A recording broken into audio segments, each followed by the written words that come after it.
All right, and we are back here on the GSMC football podcast. And for the third part of the show, we are now going to talk about what is next for the 49ers after their loss to the Chiefs. Again, I feel for the players and their fans because, I mean, again, you fall short again. They lose kind of in a similar fashion where they lose a 10-point lead. Chiefs come back. Only this time this game goes to overtime, and they had the lead, and then the Chiefs went down the field and scored. But yeah, I mean, similar just in terms of them losing that 10-point lead. Because again, they were playing great. I mean, Mahomes wasn't really doing anything. They couldn't really run the football. Because again, we talked about how the 49ers defense, their run defense wasn't good in the playoff games against the Lions and the Packers. And listen, they shut down that Chiefs running game. But, Pacheco was able to, finish with, I think, 59 yards? But Holmes had a couple of big runs. But, I thought for the most part the Niners did a good job containing that. They did give up a couple of big plays, the McCole Hardman play, but fortunately for them, they were able to force an Isaiah Pacheco fumble and get the ball back. But, yeah, it just, again, they just come up small, and it just, and Kyle Shanahan's going to hear about it because, he just seems to be on the losing end of these games a lot. He's 0-3 in Super Bowls, as a coordinator and as a head coach. In those games, his teams were winning, but couldn't hold on to the lead. You lose to Tom Brady. You lose to Patrick Mahomes. I mean, you were on the losing end of the only Super Bowls that have gone to overtime. Both of them, you were on the losing end. One of them as a coordinator and one of them as a head coach. I mean, that is just brutal. That is just brutal. And listen, I still think Kyle Shanahan is a really good head coach. But, for you to be great, you got to be able to win these games. And he just can't finish. And, you look at the 49ers, you look at the Chiefs, they keep making it back here. But the 49ers, I mean, who knows? Things can happen. I mean, now look, Dre Greenlaw tears his Achilles. I mean, now what's the timetable on his return for next year? I mean, I'm assuming he's going to miss the start of next year. I don't know. I mean, we'll just have to wait and see. That's a devastating blow to your defense. And these guys are getting older. I mean, obviously they're going to run it back with the same core, and they're going to be a very good team next year. But you figure the conference is going to be more competitive. The Lions, they almost beat you. They're going to want to get redemption for that. The Packers are going to be better. You got the Cowboys and the Eagles, which, I mean, I say that, but look at what the 49ers did to both of those teams this year. But I'm just saying, because, you got the 1 seed, you had home field advantage. Next year could be different. You could be going on the road, like you had to go to Philly. I know Brock Purdy got hurt, but still, it's just you want to be playing at home. And they could, and listen, they almost lost to the teams that they played at home this year in the playoffs. But yeah, you got those teams. I mean, you got the Vikings with Kirk Cousins. I think coming back. I don't know. We'll have to wait and see on that. And also Justin Jefferson and his contract situation, which is something that we'll discuss as we are now in the off season.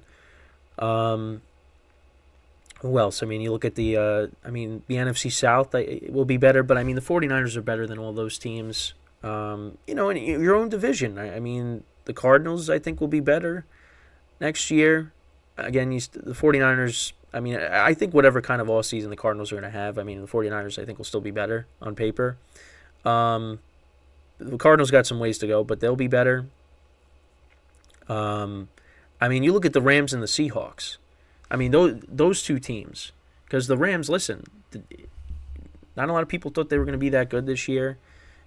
Rebuilding, young team, didn't matter.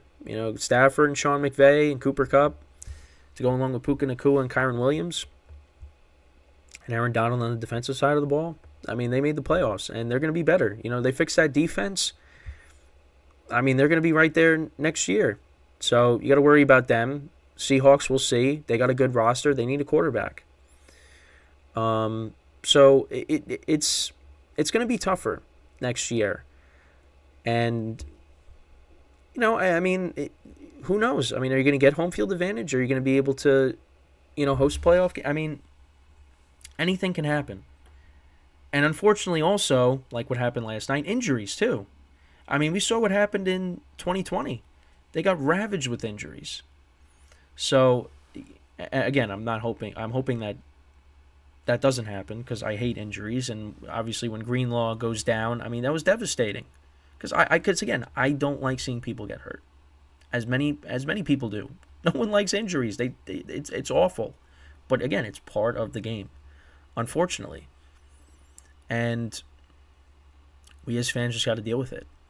But it's part of the game. And again, what else is part of the game and part of the show is, once again, my camera just is acting up again.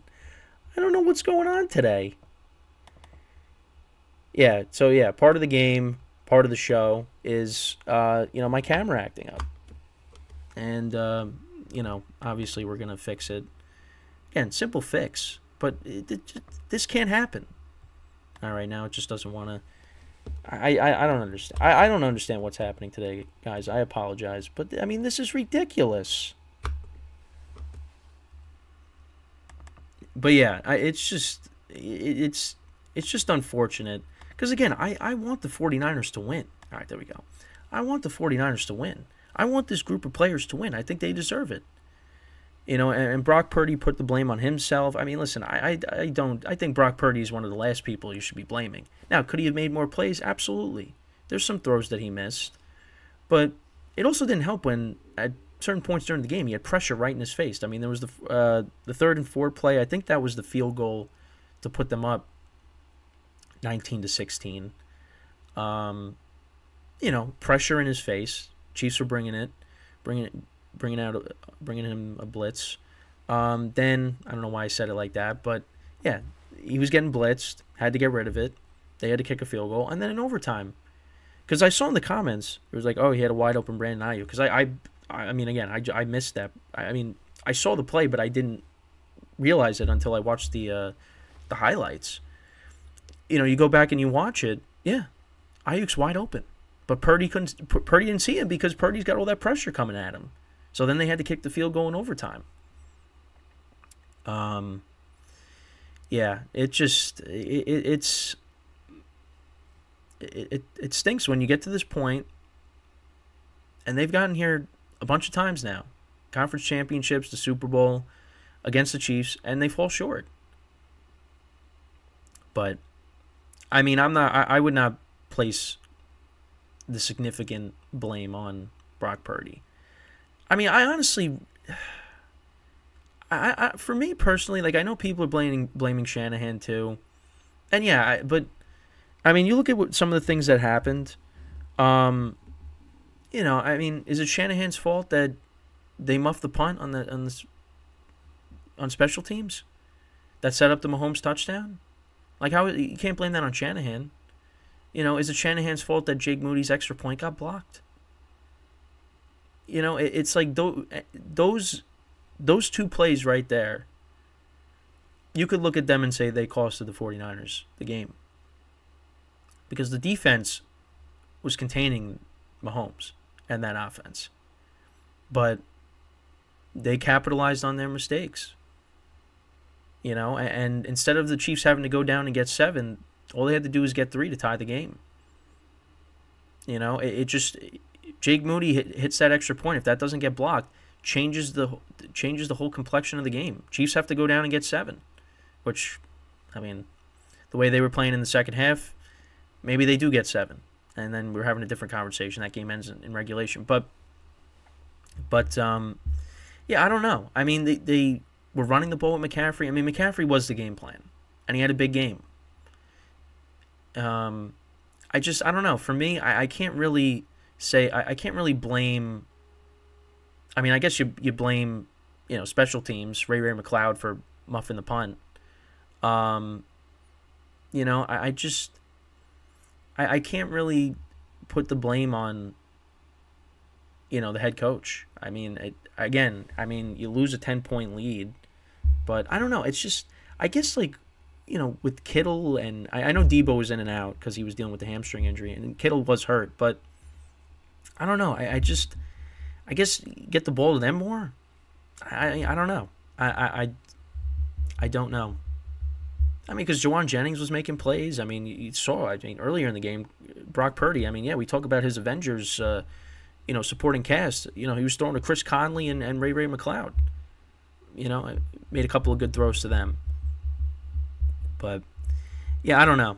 I don't know if I really am going to blame Shanahan because again, like the muff punt and the missed extra point. I mean, you can't blame him for that. But again, that's just my opinion. But if anybody else has any comments on that, feel free. But I don't know. I feel like they still were running in with McCaffrey. They didn't go away from that game plan. I don't know. It just they never put the finishing blow on the Chiefs. Like the Chiefs were still hanging around and they capitalized on 49ers mistakes. So I don't know. But listen, this team is going to be good next year. They're going to have this core, but it's just, when is that time going to come for them where they get it done? I don't know. And I feel for the players because, again, like they just fall short once again to this same team. So we're going to take our final break of the show. And then when we come back, we'll take a look at the Super Bowl odds for each team for next year. Who's got the best odds? Who's got the worst odds? But yeah, that's what we'll do when we come back from our final break of the show. So stick around, and we'll be right back here on the GSMC Football Podcast.